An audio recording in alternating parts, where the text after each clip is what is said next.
Hello students, class 9th की bio में पढ़ रहे हैं। चैप्टर हमारा है third chapter, diversity in the living organism. इसके हम प्लांट किंगडम पे आ चुके हैं। प्लांट किंगडम के हमने ग्रुप्स को स्टडी कर लिया है, 3 ग्रुप्स को, जिसमें हमने थैलोफाइटा, ब्रायोफाइटा, टाइडोफाइटा स्टडी कर लिया है। तो नेक्स्ट ग्रुप है आपका जिम्नोस्पर्म। जिम्नोस्पर्म्स भी बोल सकते हो कॉमनली इनको आप। तो जिम्नोस्पर्म्स हम इनको क्यों बोलते हैं? क्योंकि जिम्नो वर्ड का मतलब होता है नेकेड और स्पर्म्स का मतलब क्या होता है? सीड। ठीक है, वो एक स्पर्म अलग होता है, मेल गैमीट उसके अंदर, ह्यूमन बींग्स के अंदर वो अलग होता है। प्लांट्स की अगर हम बात करें, वहाँ पे स्पर्म्स हम किस के लिए यूज़ करते हैं? सीड के लिए यूज़ करते हैं। तो जो पिछले वाले जो हमारे ग्रुप थे उनमें सीड नहीं बन रहे थे, फ्लावर भी नहीं बन रहे थे। इनके अंदर फ्लावर तो नहीं बनेंगे, नो फ्लावर, लेकिन सीड फॉर्मेशन होगा। सीड फॉर्मेशन होगा। ये सीड कैसे होंगे? नेकेड होंगे। जैसे अगर हम एंजियोस्पर्म्स की जब हम बात करेंगे तो वहाँ पे सीड क्या होंगे? फ्रूट के अंदर होते हैं, लेकिन यहाँ पे क्या है? नेकेड है सीड। ठीक है, कोई आउटर कवरिंग नहीं है इनके बाहर। क्लियर? तो सबसे पहले जो हर जगह हम पॉइंट लिखते हैं कि multi cellular, green and autotrophic.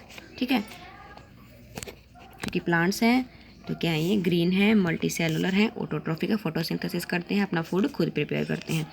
Mostly ये प्लांट्स जो होते हैं वुडी प्लांट्स होते हैं, मतलब इनकी जो स्टेम होती है वो वुडी होती है, बहुत ही ज़रा स्ट्रॉन्ग होती है। जो आपके हिली एरियाज़ होते हैं वहाँ पे पाइनस, साइकस जो आप प्लांट देखते हो, लंबे लंबे, बहुत ही ज़्यादा लंबी लंबी उनकी हाइट होती है। तो वो जो प्लांट्स होते हैं आपके, वो क्या होते हैं? जिम्नोस्पर्म्स होते हैं। ठीक है, वुडी प्लांट्स हैं। उसके बाद वेस्कुलर सिस्टम इनके अंदर प्रेजेंट है, क्योंकि लास्ट ग्रुप में भी वेस्कुलर सिस्टम आ गया, तो यहाँ पे तो होगा ही होगा। लेकिन यहाँ पे क्या डिफरेंस आएगा थोड़ा सा नेक्स्ट वाले ग्रुप से?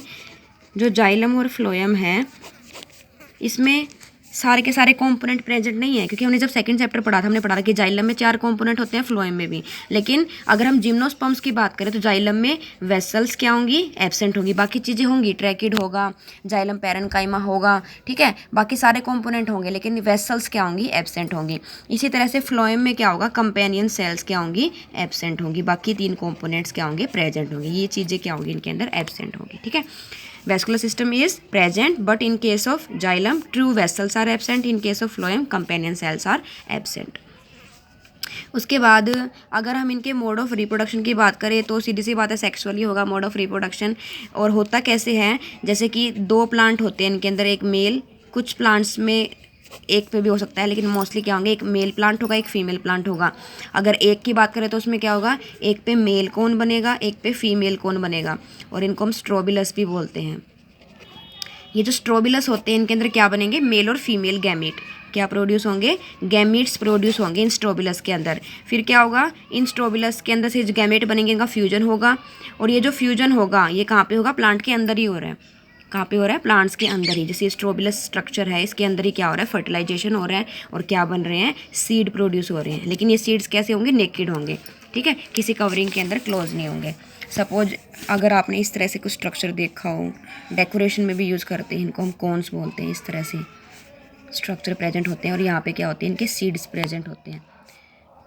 बायो लैब में भी आपका ये स्पेसिमेन है, मैं दिखा दूंगी आपको जब क्लासेस स्कूल स्टार्ट होंगे। ठीक है, तो ये क्या होती है? इनकी कॉन्स होती है। इनको डेकोरेशन के लिए यूज़ करते हैं घर वगैरह में, मतलब वुडी सी अगर किसी घर में प्रेजेंट भी हो तो बहुत ही मतलब ब्यूटीफुल लगती है देखने में। ये क्या होती है? ये जो जिम्नोस्पर्म्स इनकी कॉन्स होती है, इनके अंदर क्या प्रोड्यूस हो रहे हैं? आफ्टर फर्टिलाइजेशन सीड्स प्रोड्यूस हो रहे हैं। सीड्स कैसे हैं? नेकेड सीड्स हैं। आप बाहर से इनको देख पाते हो, विजिबल है आपको बाहर से।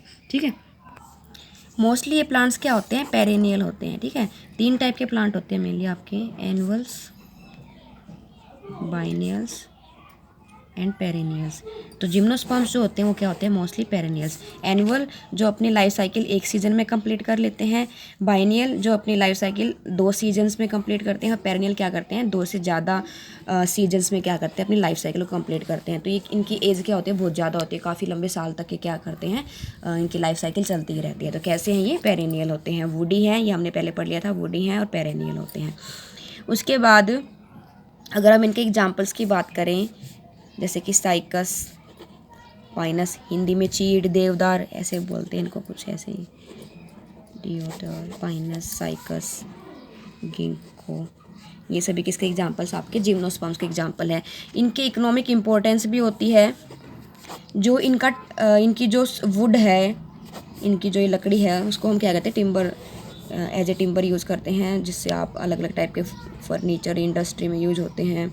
इसके अलावा जो आपके स्पोर्ट्स के वुड्स होते हैं, स्पोर्ट्स गुड्स में, ठीक है, तो इनका जो टिम्बर होता है बहुत ज़्यादा स्ट्रॉन्ग होता है। मेनली जो आपके फर्नीचर्स हैं, जहाँ पे मतलब आपका बिल्डिंग वर्क्स है, कंस्ट्रक्शन वर्क्स है, जहाँ पे भी आपको ये लकड़ी की चीज़ें ये चाहिए होती हैं, मोस्टली किसके यूज़ करते हैं, जिम्नोस्पर्म्स के।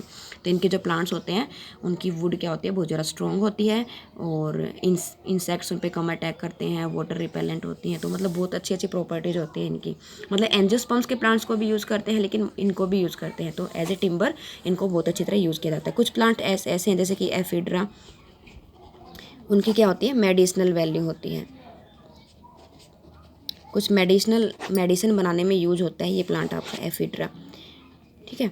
तो ये था आपका ग्रुप जिम्नोस्पर्म्स। जिम्नो का मतलब होता है नेकेड, और स्पर्म्स का मतलब होता है सीड। इनके अंदर फ्लावर तो नहीं बनेंगे, लेकिन सीड प्रोड्यूस होंगे। मल्टी सेलर होते हैं, ग्रीन होते हैं, ऑटोट्रॉफिक होते हैं।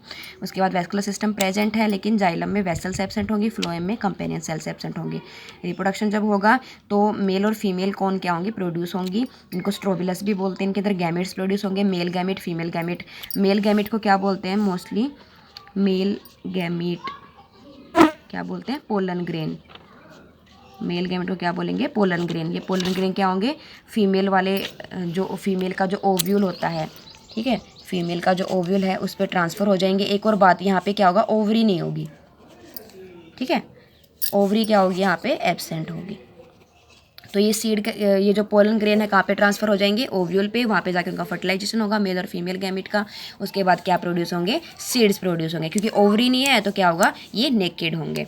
पेरेनियल्स होते हैं मोस्टली, ये इनके एग्जाम्पल्स हैं। इकोनॉमिक इंपॉर्टेंस, इट इज़ मतलब these plants are used as timber, and some plants have also medicinal values.